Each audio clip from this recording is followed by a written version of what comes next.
આપણા આદરણીય વડાપ્રધાન મોદી સાહેબે બનાસકાંઠા જિલ્લાની મને જે સેવા કરવાની તક આપી છે, મારા ઉપર જે વિશ્વાસ મૂક્યો છે, એને હું જરૂરથી સાર્થક કરીશ.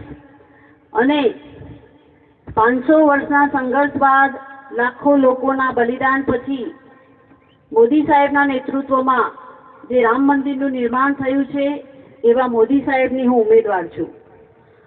અને કાશ્મીરમાં 370ની કલમ જેણે દૂર કરી છે, એવા મોદી સાહેબ અને અમિતભાઈ શાહ સાહેબના ઉમેદવાર તરીકે હું આપની વચ્ચે ઉપસ્થિત છું.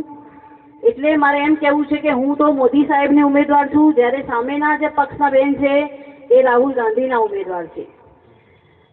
સામેના પક્ષના બેન જાતિવાદ ઉપર ચૂંટણી લડી રહ્યા છે, જ્યારે હું બનાસની સેવા કરવા માટે ચૂંટણી લડી રહી છું.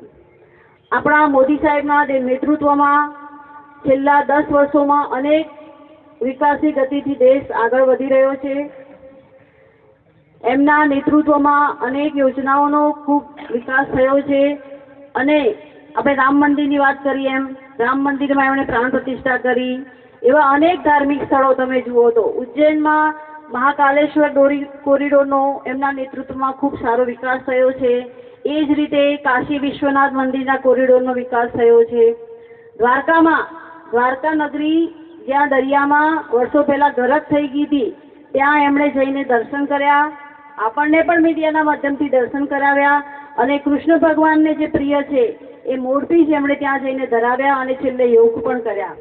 અને પાવાગઢમાં 500 વર્ષ બાદ કોઈ જો ધજા ચડાવી હોય તો એ આપણા મોદી સાહેબ છે. એટલે મારે એટલું કહેવું છે કે ભારતીય જનતા પાર્ટી તો જે વચન આપે છે તે પૂરું કરે છે. અને ભારતીય જનતા પાર્ટી ધાર્મિકતાને વરેલી પાર્ટી છે, ગૌ માતાના રક્ષણ સાથે જોડાયેલી પાર્ટી છે. મોદી સાહેબના નેતૃત્વમાં અનેક યોજનાઓનો લાભ, અનેક કલ્યાણકારી યોજનાઓનો લાભ દરેક વ્યક્તિ લઈ રહી છે.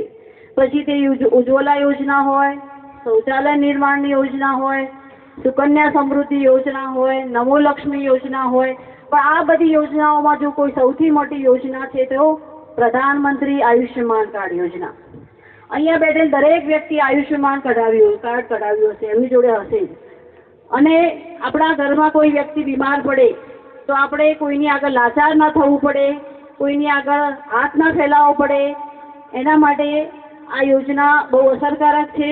અને આ યોજના થકી આપણા ઘરની બીમાર વ્યક્તિનો આપણે સારી રીતે સારવાર કરાવી શકીએ છીએ. અને કોઈ મુંબઈનો શેઠિયો જે VVIP હોસ્પિટલમાં સારવાર લઈ રહ્યો હોય, એની જોડે જ આપણા પરિવારનો પલંગ હોય, એ રીતે સારી ટ્રીટમેન્ટ આ સારવાર આ કાર્ડ અંતર્ગત મળી રહી છે. એટલે મારે એમ કહેવું છે કે આ જે બધી યોજનાઓ, કલ્યાણકારી યોજનાઓ છે, એ કોઈ એક વ્યક્તિ કે એક સમાજ માટે નથી. દરેક સમાજના લોકો એનો સારી રીતે લાભ લઈ શકે છે.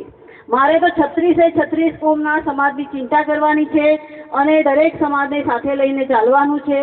મોદી સાહેબનો જે મંત્ર છે, સૌનો સાથ સૌનો વિકાસ, બધાને સાથે રાખીને બધાના વિકાસ થાય, બનાસના બધા પ્રજાજનોનો વિકાસ થાય, એની મારે ચિંતા કરવાની છે.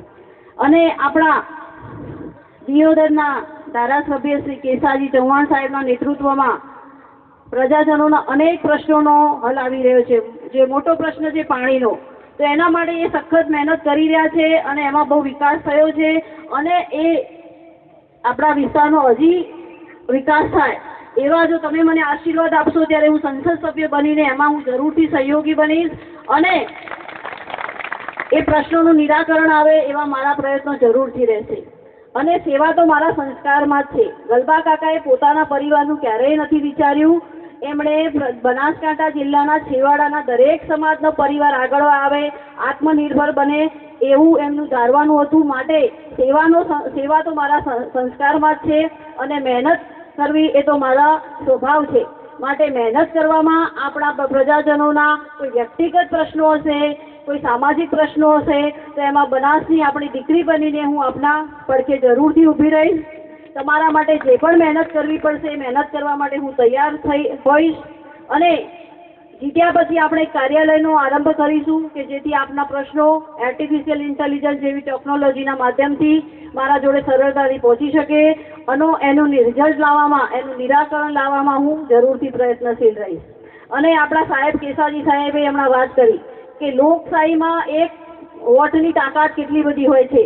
તમારો એક વોટ એ 370ની કલમ દૂર કરાવી શકે છે. તમારો એક વોટ એ રામ મંદિરનું નિર્માણ કરાવી શકે છે. તમારો એક વોટ એ આપણા બનાસકાંઠા જિલ્લાની સરહદો હજી વધુ મજબૂત બનાવી શકે છે.